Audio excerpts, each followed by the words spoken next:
എടാ നിരഞ്ജ. ആ പ്രതാപേട്ടാ. ഓ നിന്നെ കണ്ടത് ഭാഗ്യമായിട്ടാ. നീ എവിടേക്കായി പാതിരാത്രി? ഞാൻ പോയേട്ടാ. എവിടേക്കാ? അതൊക്കെ ചേട്ടൻ ലേറ്റായേ? ട്രെയിൻ ലേറ്റ് ആടാ. അല്ല ഈ പാതിരാത്രി ഈ വഴിക്ക് ചേട്ടൻ ഇങ്ങനെ ഒറ്റയ്ക്ക് പോണത്? വാ ഞാൻ ഉണ്ടാക്കി തരാം. ആ നന്നായി. ഞാൻ ഇങ്ങനെ പേടിച്ച് എങ്ങനെ ഈ വഴിക്ക് ഒറ്റയ്ക്ക് പോകുന്ന ആലോചിച്ചു. അത് എനിക്ക് രാത്രി ഒന്നും വന്ന് പരിചയം പാടത്ത് കൂടി പോകാനായിട്ട് അറിയില്ല. വന്ന് പോവാം. നിനക്ക് എന്താ ആക്സിഡന്റ് പറ്റിയെന്നൊക്കെ പറഞ്ഞിട്ടുണ്ടായിരുന്നു. എന്തായി സുഖായോ? ചെറിയൊരു ആക്സിഡന്റ്. അതൊക്കെ ശരിയായി. വാട്ടെന്നാ വീട്ടിലോട്ട് പോവാം, സമയായി.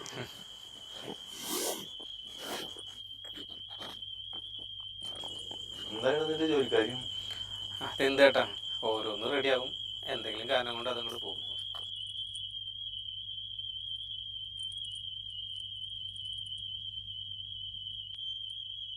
അപ്പൊ ചേട്ടത് വീടെത്തി, ഞാൻ പോവുകയാണ്. പോലെ കേട്ടിട്ട് വന്നേ. ഇവിടെ വരെ വന്നാലേ നമുക്കൊന്ന് കൂടാ. വാ. നിർബന്ധമാണോ? ആ വാ.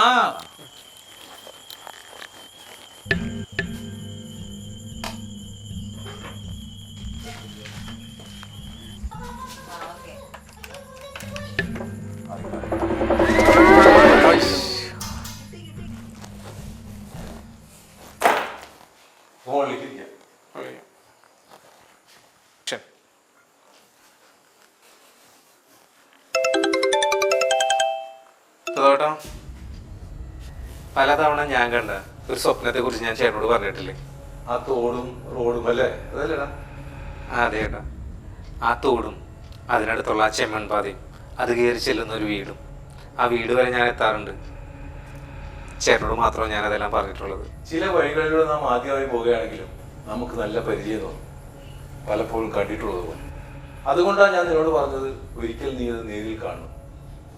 ആ സ്വപ്നം നീ പിന്നെയും കണ്ടു. സ്വപ്നമല്ല ചേട്ടാ, ഇന്ന് ഞാനതെല്ലാം നേരിൽ കണ്ടു. അന്ന് ഞാൻ അനുഭവിച്ചൊരു വേദനയുണ്ട്. എനിക്ക് വേണ്ടപ്പെട്ട ആരോ അവിടെ എന്നെ കാത്തിരിക്കുന്നുണ്ടെന്നുള്ള വേദന. ആ കക്ഷിയും ഞാനിന്ന് നേരിൽ കണ്ടു.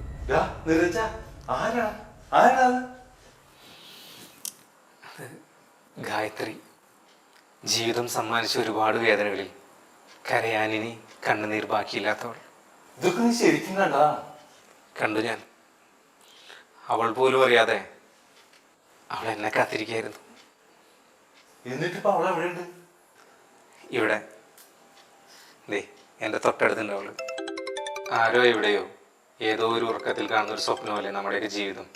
അവരാ ഉറക്കത്തിൽ നിന്ന് എണീക്കുമ്പോൾ നമുക്ക് തിരിച്ചു പോയാലേ പറ്റൂ. അതൊക്കെ വിളി ചേട്ടൻ. ഫോൺ ബെല്ലടിക്കുന്നു, ചേട്ടൻ ഫോൺ എടുക്ക്.